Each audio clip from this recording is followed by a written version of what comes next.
Hi, everybody. Welcome to the webinar. It is Thursday, September 22nd, 2015. This is probably one of my favorite topics to talk about because I think it is so universally misunderstood. It's such a strong contribution to the mental health and addiction issues that all of us are acquainted with, either because we see it in our loved one or because we experience some of it ourselves. I think it's the greatest barrier, this misunderstanding of guilt and shame and the role that it plays in our life. I think it's the biggest barrier to healthy and effective parenting. So, with that, I'll get right into it and talk about it. First of all, from the book, guilt can undermine our confidence and erode our connection with our children, preventing us from allowing them to experience what they need to in order to stretch and grow. The first thing that I noticed about guilt when I became a therapist, specifically working with children and wilderness therapy and their parents, was how parental guilt for legitimate mistakes, legitimate issues, got in the way of parents holding their children accountable and allowing their children to struggle and suffer. And again, we'll talk about where that comes from tonight, but that's the first thought that I had when I was working with wilderness clients and I saw the parents and their interactions and the struggles that they had. So let's talk about guilt and shame. There is this idea, and people talk about it. I've heard it for years now. That guilt is feeling bad about something you do, and shame is feeling bad about who you are. Right? Maybe it's feeling bad about getting caught. Parents are always asking me about that. I got caught. It's about what others think about you. In fact, in one of her now famous TED Talks, Brene Brown talks about this. I make reference to this in the book. And she did so many wonderful things, but there's one piece that I think is slightly off the mark. When talking about guilt and shame, and she makes this comparison saying guilt is feeling bad for what you do and shame is feeling bad for who you are. She associates shame with mental health and addiction issues, and she associates guilt with health, with mental health, positively. And in fact, to illustrate this, she said, to the audience, she said, if you did something to hurt me and you felt guilty about it, how many of you, if I raise the hands, would come and apologize to me? And they pan to the audience, and all the hands in the audience go up. I make the joke sometimes that I'm not sure if any of these people are married because that's not always my first instinct, right? In my relationships is when I make a mistake and I feel sheepish or guilty about it. It's actually something I have to get past sometimes to go have authentic accountability with the person that I've hurt. In fact, I remember years ago when I had done something to my wife that upset or hurt her, and I felt guilty about it, and I was looking down and feeling sheepish. She actually picked my chin up and said, "Look at me. I need you to be present with me. I don't want to have to take care of your guilt right now. So if we're going to get through this incident tonight, then I want you to be able to look at me." So guilt and shame prevent us often from doing the right thing. That is, the experience of guilt and shame is often the thing that causes us to do the wrong thing and that leads away from our awareness and our healing and our accountability. It's not always the case, but the most important point is that these are not reliable sources of morality, of good doing, of healthy living. Most parents will tell me when they acknowledge something they should have done, that would have been better for them to do for their child or for themselves, for their family. And I ask them, why didn't you do it? Often the answer is guilt. I felt guilty about it. So we first have to pull apart this idea that guilt and shame are going to give us some kind of moral direction. And even I think it's important to put back together this idea that guilt and shame, that they're not that separate. I think of them oftentimes as varying in levels of intensity. Right? Shame is an extreme desire to hide, to run away. And guilt, it looks more like a defense sometimes. Looks more like a lack of authenticity, a lack of connection, lack of intimacy in a relationship. Guilt is like a mild version of it. I talk about this idea that guilt is smoke and shame is the fire. How do you feel about it when people critique you or criticize you? How do you feel about exposing yourself? Even if it's only in your job or your art or the things that you do, how do you feel about that? Is it difficult? Are you worried about that kind of judgment, that kind of rejection? The effects of guilt and shame on awareness. That is precisely the thing that I think is most destructive about shame. If the distinction between guilt and shame is just a matter of degree, then we should all talk about the level of shame. Shame tells us that we are unacceptable, repulsive, and deserve rejection. The concept of healthy guilt is akin to saying that there can be healthy poison or humane cruelty. Guilt or shame-based behavior negatively affects our emotional and spiritual life because it blocks us from achieving self-awareness. And I use this story to illustrate this because I think everybody's familiar with it. Whether they're Jewish, Christian, non-denomination, secular, probably even Islamic faith is familiar with the story of Adam and Eve to some degree. From the story of Genesis, after an Adam and Eve transgressed by eating the fruit of the tree of knowledge of good and evil, they hid themselves from God. It goes on to say, and the eyes of both of them were opened, and they knew that they were naked. And they sewed fig leaves together and made themselves aprons. And they heard the voice of the Lord God walking in the garden in the cool of the day. And Adam and his wife hid themselves from the presence of the Lord God amongst the trees in the garden. And the Lord God called unto Adam and said unto him, Where art thou? And he said, I heard thy voice in the garden, and I was afraid because I was naked, and I hid myself. And he said, Who told thee that thou wast naked? This story doesn't matter your spiritual belief, the dogma that you associate with. This story is an illustration of what happens to us when we are told that we're unacceptable. Right? In this story, Adam and Eve's nakedness, their humanness, was, in their minds, they were convinced that it was thought to be something that God could not accept. And so they ran away from him. And that's a lot of what we talk about. That's a lot of what happens in therapy, is you come back into the presence of an other. In the case of a therapist, it's a therapist. And you practice. You take the risk to expose yourself. And hopefully, ideally, if the therapist is doing his or her job, they have a different reaction. They don't have a reaction that's anxious, a reaction that's frustrated, overwhelmed, intolerant. They just see you. And by providing you that reaction, you're more able, more inclined, more willing to look at it yourself. And that's what leads to healing and fixing it instead of simply symptom reduction. Shame and guilt are the forces that cause us to retreat from others, from help, and from needed support. We hide our humanness in the recesses of our unspoken selves, beyond the healing power of community. Exposing our whole selves to the light means a willingness to talk about and acknowledge it, and we need a safe context for that. A context where people won't recoil or shun. In attending therapy or a parent group, we can find people who accept us and our imperfections. An alcoholic walks into an AA meeting to expose his dirty secrets, and an old-timer says to him, "You're welcome here. Sit next to me." That grace offers us the courage to look more honestly at ourselves. So when we think, in the case of our children or ourselves, that the solution to our symptoms is to dislike them, to be mad at them, to be angry with them, whether it's in the person of others or ourselves, if we think that, we're not likely going to embark on a path that's going to heal it. It's like cutting off a weed at the surface, right? You take away the symptom. It's like taking medicine for a headache when really the issue is you have a tumor. It's going to crop up somewhere else in the garden. The symptom is gone, but eventually the root cause, the root issue of it is going to manifest itself in some other way in our life. So it's important that we provide the opportunity, we develop greater capacity to listen, to hear, to be present, to deal with our anxiety, our frustration, our disappointment, our disgust at times. It's important that we develop that, and it's important that we find people, whether it's in AA or Al-Anon or parent support groups at Evoke or individual therapy, or somebody who has had similar experiences, therefore has lost the judgment. It's important that we find those people and we have a different experience so that we can begin to look at ourselves under the light of, under the warmth of that kind of grace. So is it a motivator? People, you've heard this phrase, you should be ashamed, or she has no shame, right? We have this idea that shame is going to keep people in line. And although it can have apparently short-term benefits, it is not adequate long-term fuel for change.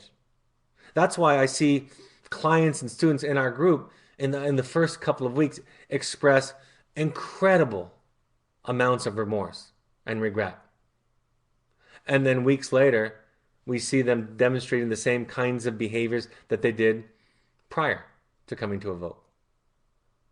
It's not that initial expression was not genuine, it doesn't lead to change, not long-term change. It can wake you up. It can cause you to ask yourself questions, right?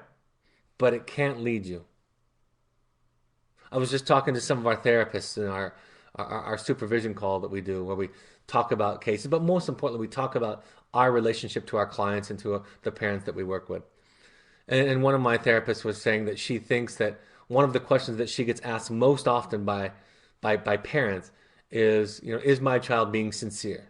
Is my child being honest? Is this BS? And she said, I don't like this idea of thinking of myself simply as a BS detector. I don't like that role, the role that I play, being narrowed down to that. And what we talked about as a group was this idea that really what parents are asking is, will it last? Do you predict that this change, this expression has legs, that it's going to continue or endure? Or do you think it's shallow enough, temporary enough, that it's not going to last? Because all of us can resonate, can relate to an honest expression of ourselves, an honest emotional expression of some commitment that we make, and then later on struggle with that commitment. Right? All of us can relate to that. And would it be accurate to say that we were being insincere in our expression? I don't think so. I don't think that's what it's about.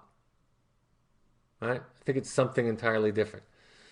Like I said, we assume that guilt is synonymous with a moral compass. One of the things that we talked about when we started Evoke, when we reorganized the companies of Entrada and Cascade, is that the debate about whether or not guilt is a reliable moral compass is over for us, right?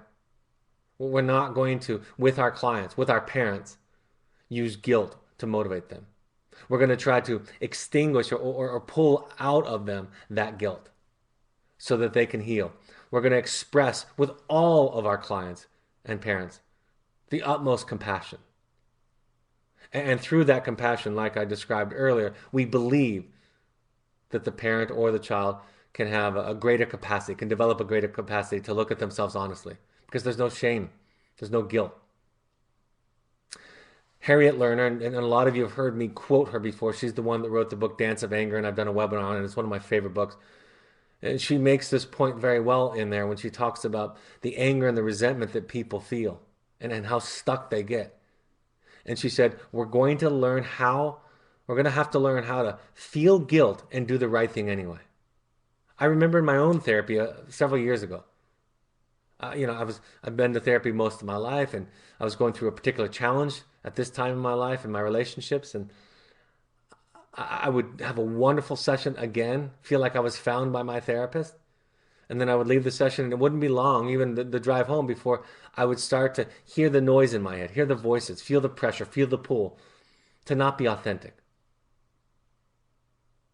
And I realized it was a lot like guilt. I felt guilty for hurting other people.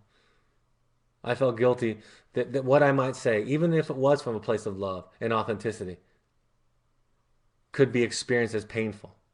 And that some of the decisions that I had to make or have to make every day that are healthy self-care might not take care of other people's needs in the way that they want to. And I would feel guilt because of that. And I remember exactly where I was in my car when I thought to myself, this is the work of therapy, right? The session is not the work. The session is a reference point. It's an anchor, right? It's something to look back on. But the real work in therapy is the space in between the sessions. And that goes to a question that parents often have about our program. They want the therapist to be there more often. The therapist is there a couple of days a week. And there's therapy going on every other day with the therapeutic field staff. And there's experiential and problem solving and relationship opportunities all week long. But it's important for me to explain also that space between the sessions becomes the rich work. Becomes the time when clients and students can put it into practice, and that takes a lot of courage, a lot of tolerance for discomfort. Most importantly, if we parent our children using guilt and shame, we all do to some degree. So if that becomes one of the themes in our life with him, if that becomes something that we believe in, that we do with our children, we are creating a mechanism, and then they're not going to know right and wrong. They're going to believe that when somebody else is hurt or somebody else is upset with them, that they've done something wrong. And that's not necessarily true, right? We can think right now of examples where children make decisions that hurt their peers or make their peers feel uncomfortable or make their peers feel sad, and yet it's the right thing to do. I use the example of a young woman saying no to sex to her boyfriend. And all the same things that he might say to her in this hypothetical scenario are the same kinds of things that we say to our children when we're parenting them. I love you. This is hurting me. I care about you. Right? Don't do this. And if we create that mechanism, we're creating a vulnerability to peer pressure. And we're telling our children that our being hurt, our being upset, our being frustrated, our being angry, our being anxious, our being worried is evidence that they're doing something wrong. And it's not. It can be something that suggests that you ask yourself a question. But it can't be the driving force of right and wrong.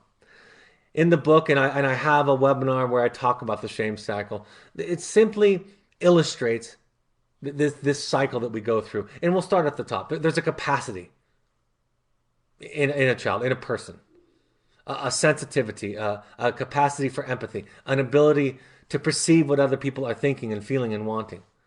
And then we focus on meeting their needs, right?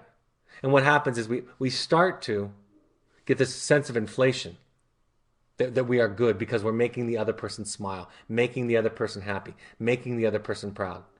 And then we have this sense of, look how wonderful I am. I must be wonderful. I have made my parents proud. I have made my parents happy. But what we miss in that at times is the ability, the practice of taking care of our own needs in a healthy way. We don't know how to do that. And sometimes, depending upon the relationship, there's not a lot of tolerance for that. So we repress those needs, right? Don't be angry at your sister. Don't be jealous. Tell your Aunt Susie you love her. Give her a hug. Tell people that you're grateful when you get a present from them. All those kinds of things, right? So we don't have a safe place to express all of who we are. So we repress those needs. And then those needs are going to be hungry. They're going to get themselves met in some way. So we start to meet those needs through maladaptive strategies. That could be drugs and alcohol. That could be cutting and depression. That could be isolation. That could be gaming, right? That could be other anxiety-solving behaviors. It could be all of that stuff. Right? We do that kind of thing. And then what happens is we start to have the experience even that others are forcing us to do this, right? My dad told me I had to play soccer. My parents wanted me to get straight A's, right? We have this belief that other people are forcing us to do it. And then we get more and more resentful. The maladaptive behaviors escalate. And then eventually there's this complete disconnection, this blow up. I don't care. I don't care what you... I'm going to do everything opposite of you. I don't value anything you value. I don't love you. And then we have a moment maybe where we get sent to evoke or we get a DUI, lose our job. Something happens. And then we feel this overwhelming guilt and deflation. I'm horrible. I'm bad. I see that happen with our clients and students all the time. That's why we have redone the impact letter instructions and the impact letter webinar, is to de-emphasize that it's about how upset your family is and to re-emphasize how you're hurting yourself, you're letting yourself down. And then we have the possibility just to go over and over in this. And so how do we get out of this cycle? The way out is out. The way out is to walk through our shame and our guilt and to realize that it's not ours, that it was given to us. It wasn't given to us intentionally, but it was given to us. And that we're, going to have to learn to tolerate it. So many people will ask, and there might even be webinar questions lining up. If not for feeling bad, why do anything good? I've told this story before. I'll tell it again. I was teaching a lesson one time in my community, and I was talking about guilt and shame. And I had an attorney ask me the question and tell a story where he said this question, if not for bad, if not for feeling bad, if not for feeling guilty, then why do anything good? Why do anything right? Why do anything moral? And he gave an example of the story where during law school he was asked to go to a prison to interview inmates. And he interviewed somebody who had committed murder for a couple of $100 holding up a convenience store. And the lawyer asked him the question, what did you do after you did that? And the inmate said, just went back to my place and went to sleep. And he gave this illustration as the idea. See, there was no remorse. There was no guilt there, Brad. So why would we do anything right? And the answer that I came up with was love. We do it for love. We do it for connection. We do it because it brings us joy. We do it for compassion. And all of those words and terms I just used apply not just to my relationship with the other person, with my child, with my spouse, with my co-parent. They apply to how I feel about myself in the process, which in many ways has to come first. It's really the same thing, right? How I feel about myself and others, it's the same thing. There's no order to it. You can get to one through the other. You can get to a greater love of self by serving other people, and you'll get to wanting to serve other people the more healthy your relationship with yourself is. I remember when I was a kid, I must have been 10 years old, long before I ever dreamed of being a therapist. I remember listening to a radio talk show host, and I heard them describe the problem with most psychologists is that they want you to get rid of your guilt and your shame. And I remember being so afraid of that. If that's what psychologists do, these have got to be bad people, right? These amoral people. But what I'm talking about is a higher level of morality. It actually is real morality. And it's based on, like I said, love, authenticity, connection, compassion, respect, all of those things. It's not based on feeling bad, especially feeling bad because somebody else is hurt or uncomfortable or in pain. I'll give the example more generically than I do in my own life, although it applies to my own life. What if you are a child and your mother or father joins a specific church and they think that you're going to hell if you don't join the same church or synagogue that they do? Are you going to change because of that? And it's sincere. They actually believe the choices you are or aren't making in this case are going to destroy not just your life here, but maybe for eternity. Of course you wouldn't necessarily join them, follow them. But it's the same kind of thinking. And so how do we teach our children what's right? How do we teach them how to know what is right? Love, connection, empathy, and want for something better are all more lasting motivators for change. And then for me, it's this. When somebody learns how to feel, when you learn how to authentically feel your feelings, to the extent you can, you recognize it in other people. And this is how we develop empathy. Not by guilt, but by learning how to feel. I learned this principle when I was working with serious sex offenders years ago for the state of Utah. We had a contract with the state of Utah at this program that I worked at. And I learned that telling them horrible stories about how they affected their victims didn't do anything for them. Most of them were so absent of feeling because they had experienced significant and lasting and chronic trauma in their lives that they learned not to feel. And when one learns not to feel, that's how we imagine other people are, right? If I don't feel anything, if I don't feel hurt, I don't imagine you do either. And so when I'm hurting you, right, I don't imagine myself hurting you. It's like I'm not hurting a rock when I throw a rock at it.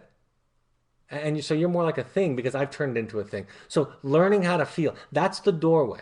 That's the path toward empathy and a lasting source of morality. Like I said, the early impacts, my early experiences with impact letters started to teach me right away that people could have profound experiences of guilt and shame and that didn't necessarily translate into any kind of lasting change. I've told the story a couple of times. Some of you have heard it about I was out in the girls group last summer. And she read an incredible impact letter that had a lot of stuff in it. Serious drugs, serious sexual acting out, stealing, disrespect of family. After she read the letter, in tears, sitting there in tears, one of her peers asked her, how are you feeling right now? And she said, I can't believe I feel so bad for all the things I put my parents through. And my response was, I think that's the least important thing in the letter. I think the most important thing in the letter is you've let yourself down and what you've put yourself through. Yes, you did hurt your parents. And yes, they care about you. And that can be an invitation for you to look at some stuff. But if that is your focus, then you're going to spend the time here trying to please them, trying to make them happy, trying to make them proud, trying to impress them. And you're going to lose the most important thing, which is a connection to yourself, your authentic self, and your healing, and addressing the wounds that are beneath the symptoms that they're describing. So it's critical that we understand that as we parent, we have this model, and that we stop thinking that guilt and shame are going to be the answer to mental health and addiction issues. Talk about how guilt is the grape and resentment is the raisin. Eventually guilt is going to turn out to be resentment in many, many cases because we're doing it for other people. I can't live for you. And isn't that what we're doing? Most of us at our ages, a lot of us are in our late 30s, 40s, 50s, right? Aren't we trying more and more to care less and less what people think about us? And that's not because we're becoming morally degraded, devolving. That's because we're developing a greater sense of morality. And we're finding another source. Our heart, right? Our heart is becoming more something we can listen to. Repression, defensiveness, and hiding the truth from ourselves is the effect of guilt. We may eventually numb ourselves because of chronic guilt or shame. That's an important thing. People who have no feeling toward others, no recognition of how they affect others, oftentimes have felt, not all the time, but many times have felt so overwhelmed by guilt and shame that they've turned it off because they can't tolerate it. It's too loud. A lot of times it's because they themselves have experienced significant and chronic trauma and learn not to feel and then project that onto others. But that can be a result. So when you see a child who has no shame, no guilt, no remorse, one of the questions you can ask yourself, that we ask ourselves, is, are they so overwhelmed by guilt that they have to completely change the station? They can't listen to it anymore.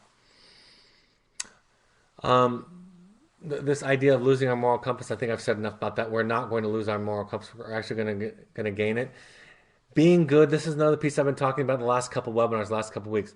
Being good is the enemy of progress, right? If I need to be good as a dad, as a husband, as a father, if I need to be good to feel okay, then I'm going to have a hard time looking at myself and being honest with myself and owning my stuff and being accountable and making amends, right? So we have to let go of being good. We have to let go of this idea. The effects of guilt and shame is we isolate ourselves. Like the story of Adam and Eve with the fig leaves and the hiding from God, we isolate ourselves from support. In AA, some of you that know it, and in Al-Anon, in 12-step groups, the fourth and fifth step are writing a fearless moral inventory and then sharing it with at least one other person. That's the healing of it. There's some other steps after that, including making amends, and then the 10th step is doing that on a daily basis. But the middle part of the 12 steps is all about what I'm describing. It's all about coming to terms. In the context of Adam and Eve, it is showing up naked to God. And having the courage to do that at the risk that we're going to be laughed at, that we're going to be rejected. But then we find people, we find places where it's okay. Why does my child blame me for their problems? Parents express anger, disappointment, frustration, and even rage at the blame their children place on them.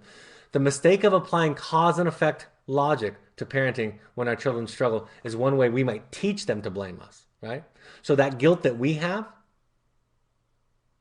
about how they've turned out, the shame that we have about, even when parents say to me, 2 of my kids turned out great and 1 didn't, they're still making a case for themselves, right? Like, see, I'm not all bad. I did something right.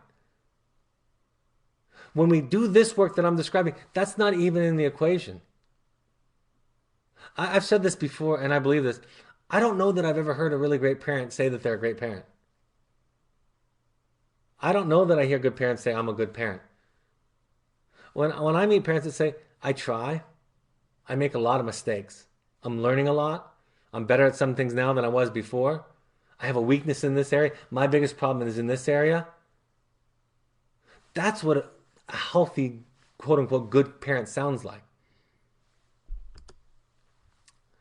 When our guilt robs us of the ability to hold our children accountable, right? My divorce, right? I yelled too much. I worked too much. I let my boyfriend, my girlfriend into their life and they weren't nice. Whatever it is. For real legitimate things that we have done or not done.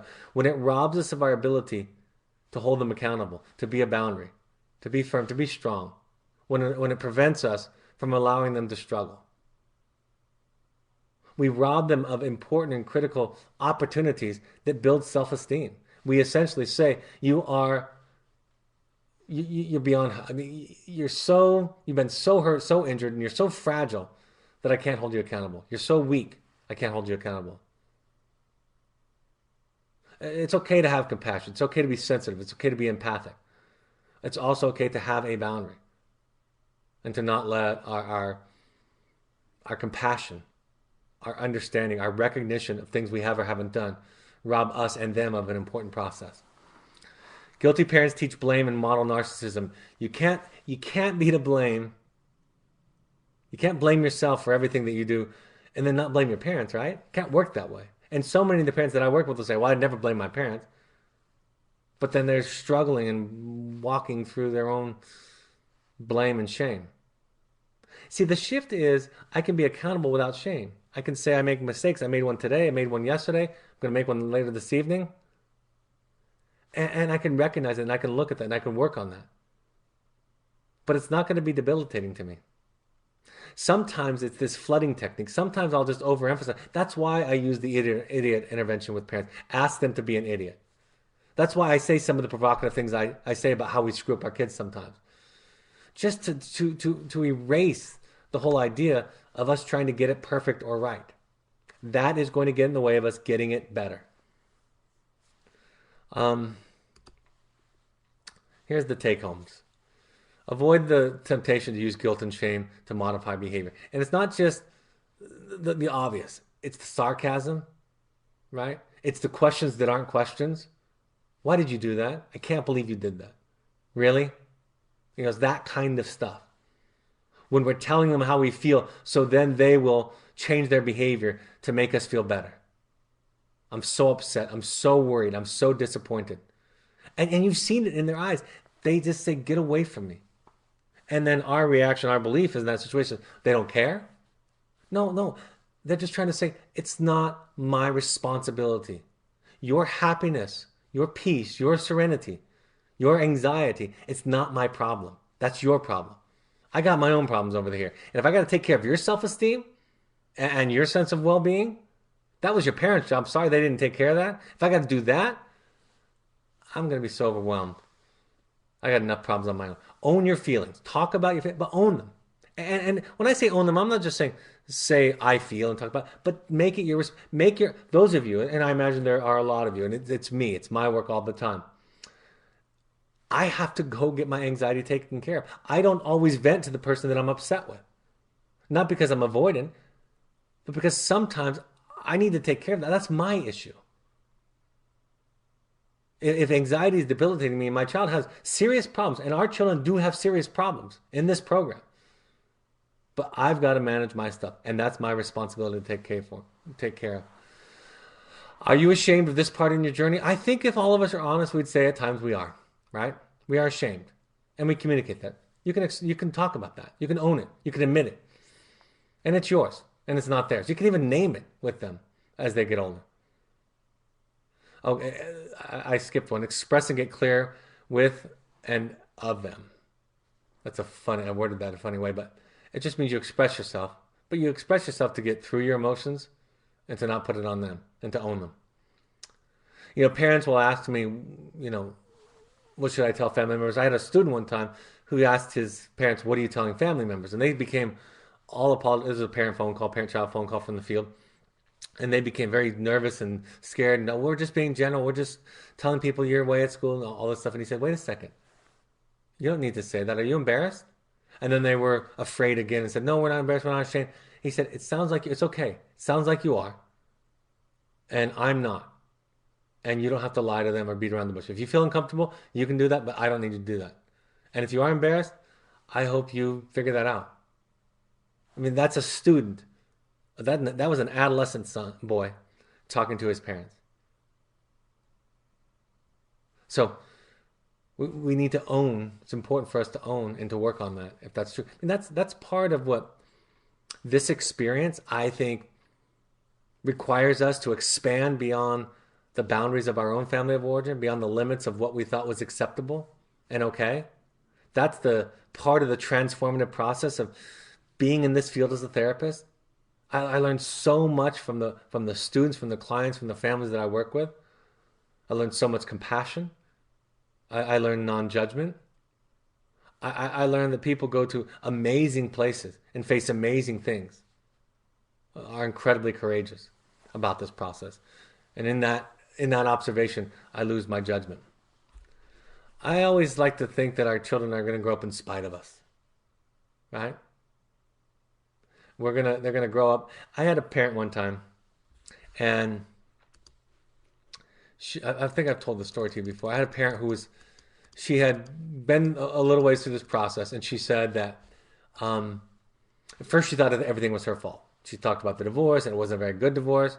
Talked about some other things that she thought it was her fault. Then she went to her therapist, and her therapist said, "No, you're a good mother. It's not your fault." So then she felt okay. And then I stepped in and I said, "I don't think it has to be that. I think you can just realize you were very imperfect, very human, made lots of mistakes. And those mistakes have an impact on a child. The mistakes Brad Reedy, am still making today are having an impact on my child. And I know that.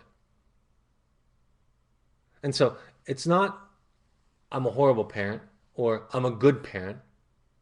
Convincing yourself you're a good parent, it's the same problem as thinking you're a bad parent. You're just human. You make mistakes. You're better than some and worse than others. And you got work to do. And there's stuff to learn, stuff to grow, skills and tools to develop, insight to develop. You have all of that. And you left an imprint on your child, both positive and negative, at varying degrees for all of us. And if you can think about, to the extent that we all can think about it the way that I'm talking about it right now, we can actually then be in a relationship with our children where they get to feel it and see it and take care of themselves. We don't get defensive. We can listen better. We can see them better because we're not so clouded by this need to be the good one. You're always doing the best you can and you can do better. Both of those are always true in all of us. Right? If we can hold on to those seemingly opposite ideas at the same time, we can get out of the shame cycle, out of the shame and guilt. And I end with the idea of idiot parent. If you can just accept that you're an idiot, and I mean that in the most loving way. If we can all just accept that we're an idiot, it's just my provocative way to just accept that we're human. If I can just accept to my children, I'm an idiot. I might be wrong. The debate is over. My need for them to take care of, to like, to agree with me is gone. It's actually incredibly respectful. And when I say I'm an idiot parent, I'm not talking in some kind of way where it's depressing and discouraging and I feel bad about myself. I feel great about myself when I recognize that I'm an idiot. That's my best work, when I recognize and get in touch with my own idiocy. All right. Happy to do any live questions topic related, and then we'll go on to non-topic related questions. I'm curious to know if the kids later in life, as they become parents, experience a second wave of guilt and shame relating to being a parent themselves. Is this something we will have to go through as a family again? I don't know. I'm not sure exactly what you're asking. Second wave of guilt and shame relating to being a parent themselves. I don't know. I mean, my goal with all of you, with all of your children, and with all of our therapists is that we remove as much guilt and shame from our lives as possible, right? So I'm hoping that, part of what happens when we become parents, and I'm sure this happened with you, is we have empathy. We have empathy for our parents. And hopefully, one of my biggest hopes in this world is that we can stop thinking that it's different now. Every generation of parents has convinced themselves as a generation that today it's different. Yes, there are differences. There's, of course, differences with technology today. They were saying the same thing about the printing press that they say about the internet. The exact same thing. They were saying the same thing about Elvis Presley that they now say about rap music. It is the bane, the destruction of our society and our values. So the reason I'm going off on that tangent is because I hope that there is an evolution. I believe that the clients students and parents who go through our process have an edge up on the people who never go through something like this. I believe that we have the potential to raise a more morally robust generation. But to do that, we have got to face our fear, to let go of our shame and guilt, and our fear that comes along with that, that we're going to just go into hedonistic chaos, anarchy. But if we replace that with love, connection, empathy, feeling, authenticity, all of those things, we have a chance. So I don't know. I don't know specifically.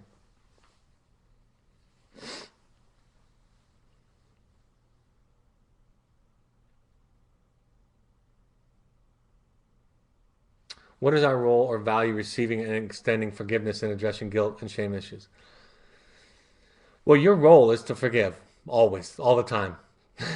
But you're not going to do that because you're human. And I always encourage parents that that they get to forgive at their own pace, that there's no obligation, but that you own it. Own it. That's all. I'm struggling to forgive. I'm still hurting. I got to figure that out. But don't put it on them. Forgiveness comes on the terms of the person who's been offended, not on the terms of the person who's done the offending. And as a therapist, I would not ask you to move through your guilt, excuse me, your forgiveness at any pace.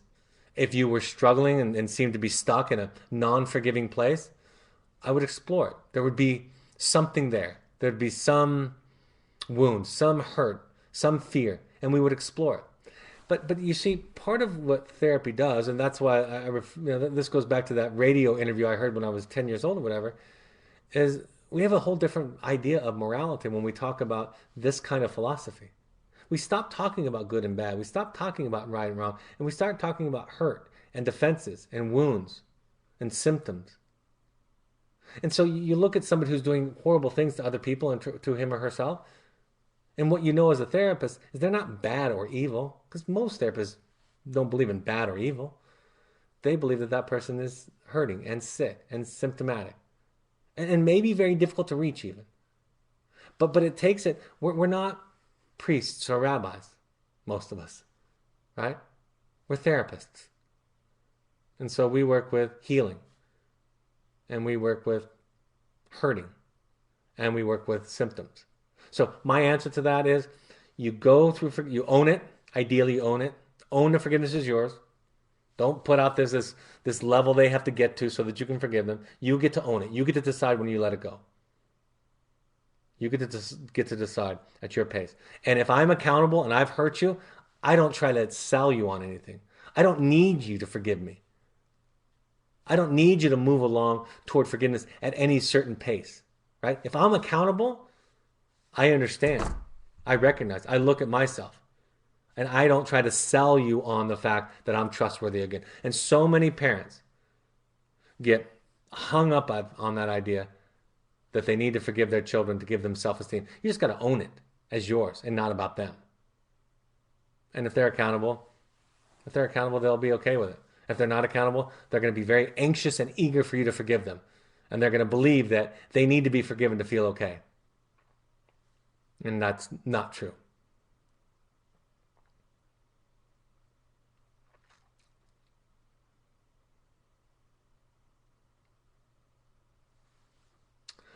We try not to use guilt and shame and don't think we have done it often, but our daughter seems to be primed to feel guilty and ashamed about many things, even the slowness of her treatment process.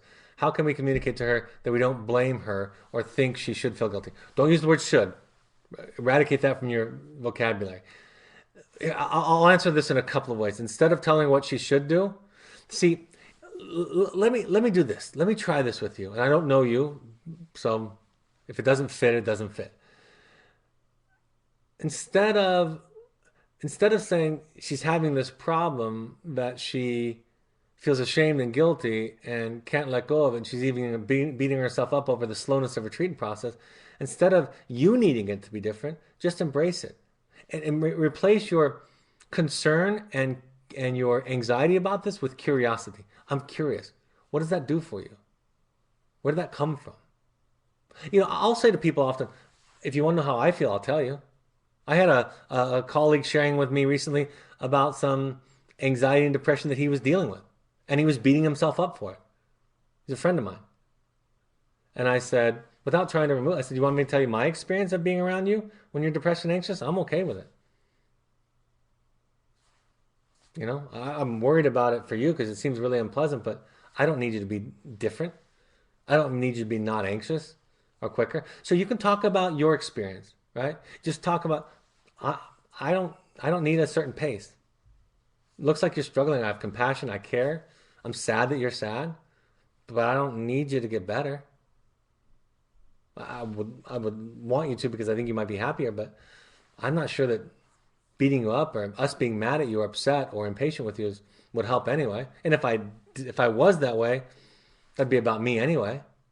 See, children like this have this extra sensitivity. It's almost like their antenna are so sensitive that they're hearing everything from everybody all the time and about what is expected with them. So the best thing you can do is let go of your attachments and expectations of them. Name it, communicate it. Ask them if it's okay that you share. And then even let go of your attachment of them getting beyond it and figuring, run into it, not away from it. Right? Concentrate on it and embrace it rather than trying to get it to go away. So own it, name it, ask them if they're okay, tell them how you feel, and then be curious instead of anxious or instead of frustrated or impatient. Even if that frustration and impatience and anxiety is connected to your care and love for them, they've got to know that it would be ideal for them to experience that their healing, their progress, or lack of it is not causing you pain or happiness. Does that make? I mean, that sounds almost crazy. I know, but it's true.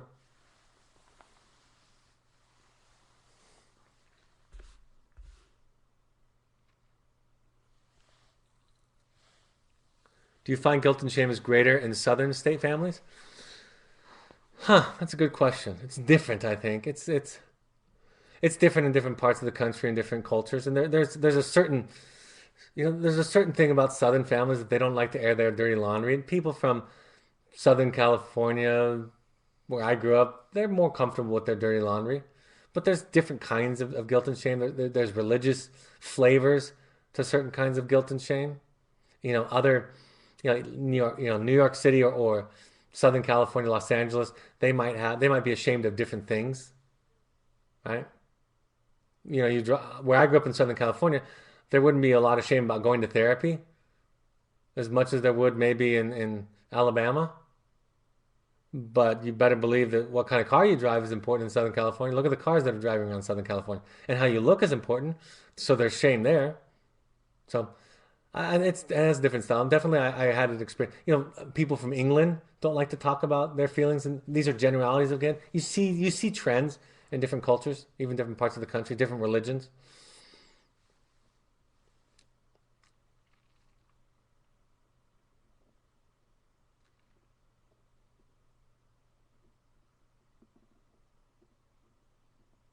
I see my daughter live her life through the prism of guilt and shame. It is painful to watch. What can I do to support her in getting past that and find self acceptance within? I know my job is so limited in helping her to heal.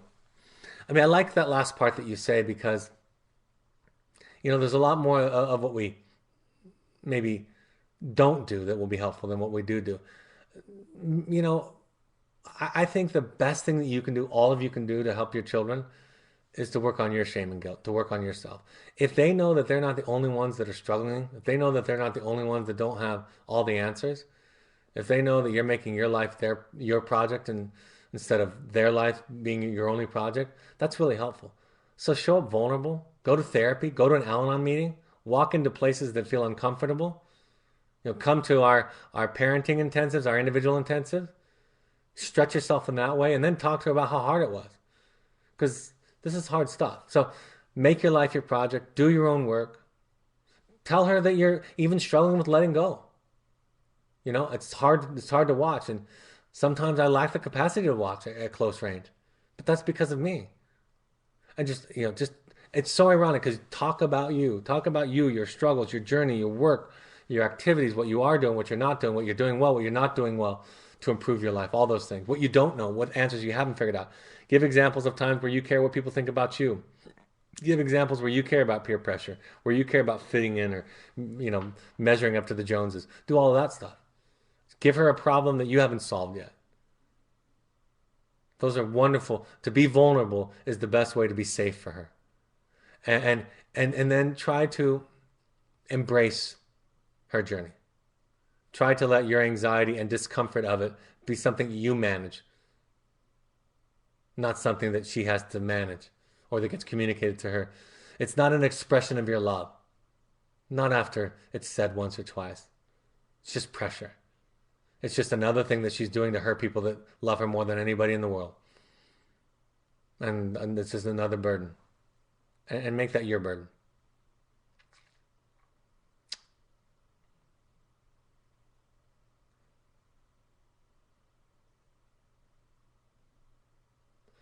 The greater the capacity that we develop in this process, the more we can be present with other people's pain, the more that we can listen, the more we can approach them with a kind, compassion, dear one attitude. These are the 6 meetings. Go to 6 meetings while your children are with us. At least that's the minimum we ask. Follow us on social media. We have some exciting things coming up, including I just did an interview today with Lon Woodbury, and we're going to be talking about the wilderness play that we've been helping to support come out and helping to support produce. So there's going to be a large reading and fundraiser in New York City. I'm going to speak there in November. There'll be announcements here. So you can also email wilderness@evoketherapy.com to find out more about the play. And then it's going to tour the country next year. So here's the book. You can get it on Amazon. You can also get audio versions of it through Audible on Amazon or a CD purchase. If you go to the Parent Alumni Foundation page, 10% goes to charity for people who can't afford treatment. Our upcoming parent support groups that we have on the calendar, a couple in New York City are already on the calendar. There's the information there, September 27th and October 25th. When I come out in November, I'll also do the parent meeting in New York at that time. I'm going to be in Seattle this Sunday from 4 to 6 p.m. And of course, Stephanie at Evoke Therapy. We have the upcoming, we would like all parents who possibly can to come to the workshop. It's a couple of days experiential and psychoeducational. And then the more intense work, this is the Finding You version. We have 3 different intensives. And this is one with, you don't have to, you can be a young adult. We're going to have at least 3 young adults there. There might be more. So we're going to have young adults there. And we're going to have all adult adults there. But because it's not necessarily a parenting thing, although if that's the theme that you come with, then we're going to work on that. But everybody's themes are going to be their own. If you want to find out more about our high adventure trips, go to the website and look under our pursuits. And then any questions, there's the next webinar, and then any other questions, Stephanie, I'm happy to take any off-topic questions. I can't find the exact quote right now, but I read something on a blog about a parent saying, we lose trust in bucket fills and earn it back in teaspoons. And it had something about the kids learning it that may take this to reconnect with their friends and family. Can you elaborate? I've heard things like this. I don't know that quote exactly, but I think sometimes I don't want your children to pay attention to how much you trust them or not. They end up focusing on selling something to you or impressing you. And I do want them to understand that you can lose trust. You can hurt people. You can lose reputation in an instant, right? And then it takes a while for people to trust again. I want them to understand that principle. But I also don't want them to be so overwhelmed by it that they feel guilty and ashamed. And I also don't want them, I'll say to them, I might not trust you. Your parents might not trust you anytime soon. So now what are you going to do? Is that the only reason you were working was to earn our trust back? Or were you working because you wanted to have a better life? You wanted to heal. You wanted to heal and recover from your addiction. You wanted to deal with your depression, your cutting, your anxiety, your rage, your anger, whatever it is. So I think it's important to be careful. We can teach children, people, about trust and losing it, and reputation and losing it, and how hard it is to earn back. But if we ask for that to be the emphasis, and I see this with our clients, they just focus on how other people see them. They just focus on whether or not they are trusted. They don't focus on being honest. See, I want them to focus on being honest, not being trusted. I have control over whether I'm honest or authentic. I don't have control whether you trust me or not. I have control whether I'm being sincere and genuine in my recovery, in my remorse, in my amends. I don't have control whether you forgive me or trust me. So I think there's an important line there that we stay away from and stop trying to use this information like this one here to try to put a lot of pressure on them. We just want them to find themselves and be honest and tell the truth and be authentic and sincere. And whether or not anybody trusts them or not, it's not their business.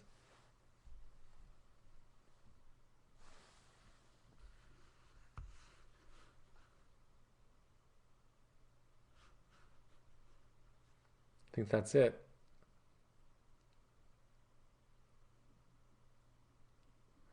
All right, I think that. Oh, one more question.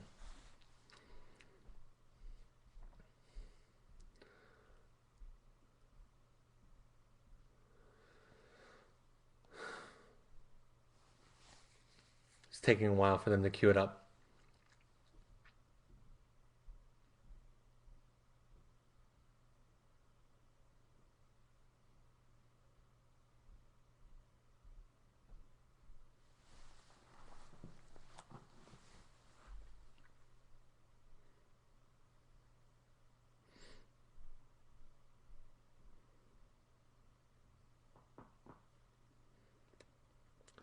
I find I'm going through a mental crash. I've overread, overthought, and overreacted. What do you recommend for a parent that feels overwhelmed by information and different perspectives?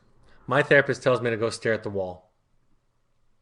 That's what she says to me all the time. You need to go home and stare at the wall. You might imagine that I have had some of that same problem in my life. So I like to watch sports. I like to hang out with friends. I like to travel and go to nice restaurants.